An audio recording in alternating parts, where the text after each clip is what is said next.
What's happening, Schultzy? Today I'm going to share with you one of my favorite ways to fish for extra large river smallmouth when I'm not fly fishing. And that is with a mag fluke. All right. So there's traditional ways you can rig this with like an EWG or whatnot, but this is the way that I rig it when I'm out looking for the biggest fish in the ditch.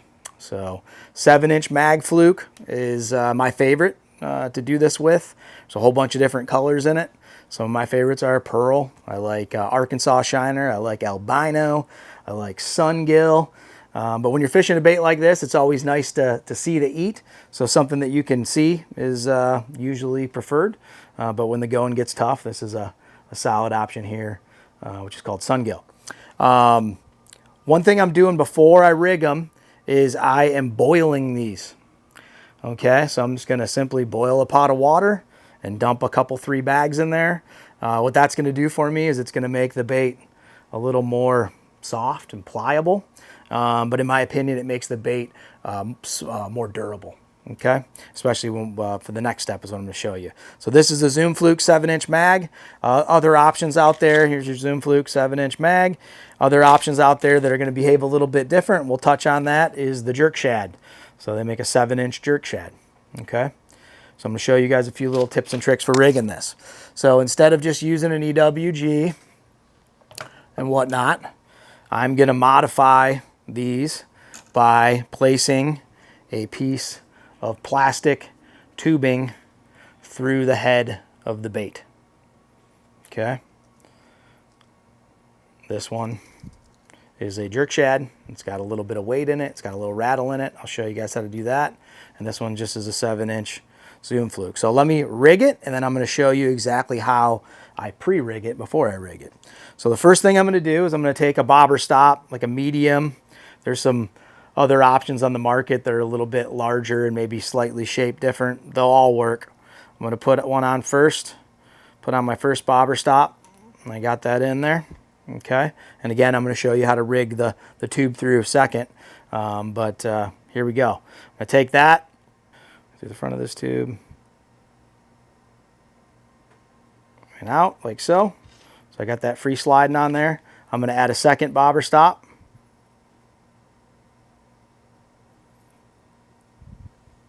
Like so. And then I'm going to put the business on here, and that is a hook, and we should talk about that before we do. Okay, like a triple grip treble, that's one thing, that's an option obviously, but I found that the short shanks and the standards, so your triple grip's going to slightly bend in, as you can see, whereas the old school kind of standard treble is just kind of straight, and the standard short shank is what I prefer. This happens to be a size 1, you can get away with a size 2, and all you're going to do is just going to tie that on with your favorite knot.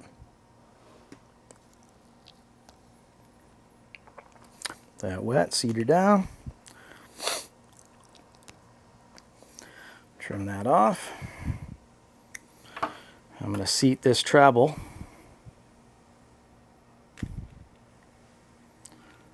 right there up in the head, like so. Push that boy in there. It's going to ride just like that. And when I first started doing this, I definitely was a little concerned about the hookup ratio and whatnot, but I will tell you that if you rig it up that way, you're going to get them more times than not. Will the bait run perfect like this? No, it's not going to run perfect. It's going to roll, it's going to tip, it's going to twist, it's going to behave like a injured minnow. And boy, do they eat it. I'm running 25 or 20 off of this, usually running about 3-4 feet. That's all you really need. And that is the setup. So let me show you how you get to the pre-rig portion of this and get you set up proper. And then we'll talk about the setup to fish it. You're going to need a bait needle. So just a big old needle like so. You're going to need some sort of tubing.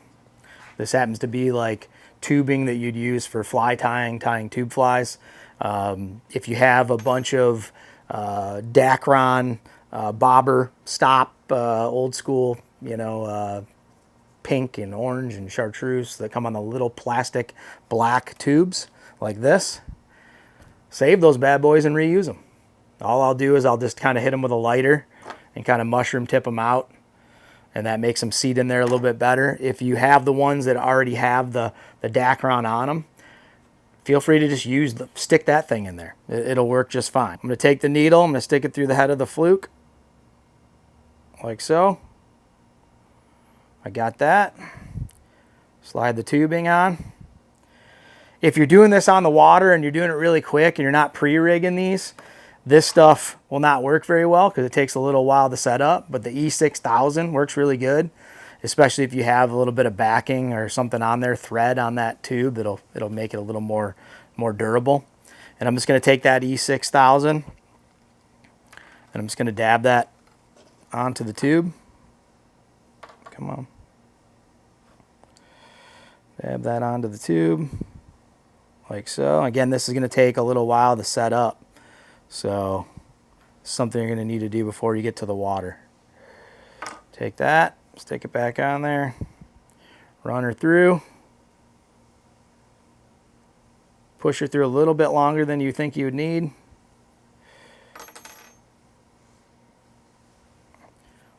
And I'm going to take this and just kind of mushroom this out.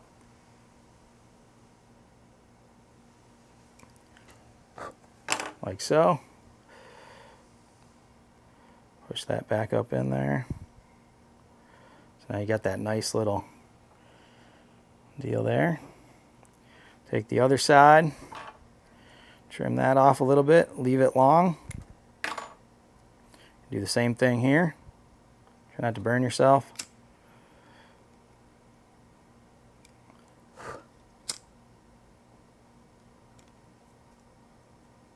Mushroom that out a little bit. So now you got that running through the bait.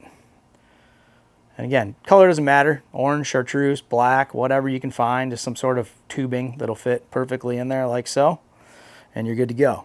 So the fluke, you can do different things with it. If you want to open this up, put some BBs in there, put some weight up in there and glue it. Again, that's going to be something you have to do before you get to the water.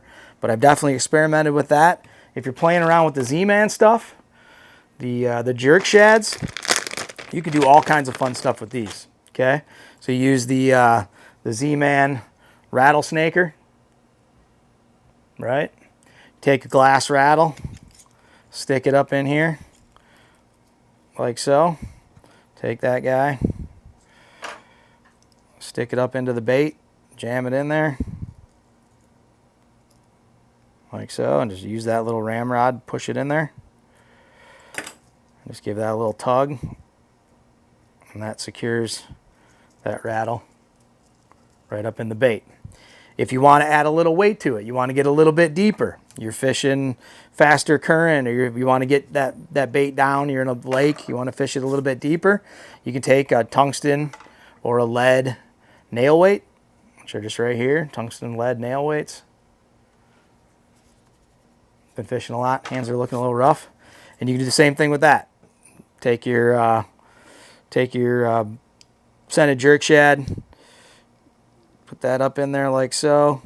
This can be a little bit trickier because you're dealing with something that's a little bit bigger than the actual rattle thing. And you just kind of use that to get up in there. Push her in. Way up in there. Pull that back. Now you got weight in there. And you can experiment where you put the weight, but now you got a rattle. This one was having it. Now you got a rattle and you got weight. So you can do all kinds of fun things with these. Very fun way to fish. If you're a fly fisherman and you like fishing swinging D's, this is going to be pretty darn close to that type of experience, whether you're using the fluke or using the jerk shad. Positives of the fluke. The fluke doesn't float. The fluke sinks. The jerk shads, they have a natural buoyancy to them. So these are going to be, if you don't do any weight to them or any rattle to them, these are going to run deeper, generally speaking, where these are going to want to hang a little bit closer to the surface when you're fishing these. Both are 7 inches long. Both have comparable profiles. Obviously this stuff is insane. You know, it lasts forever. But, you know, I tend to lean a little bit more here. But if you want to fish something way up by the surface, the jerk shads are a wise choice there. So how are we fishing these? What's the setup? Like always, having the proper rod, reel, line, leader, topper combination is big. The same rod that I use to throw Whopper Plopper 110s, I use to throw these 7-inch baits. So I'm going to use a IMX Pro 906C CBR. This is going to be a 7.5 foot moderate fast crankbait rod. Why this? This rod, I like the length. I like the action of the rod. I like the soft tip. You know, these fish, when you hook a smallmouth on this, it's going to eat it from all different directions. Could be coming at you, could be going away from you. I run 40-pound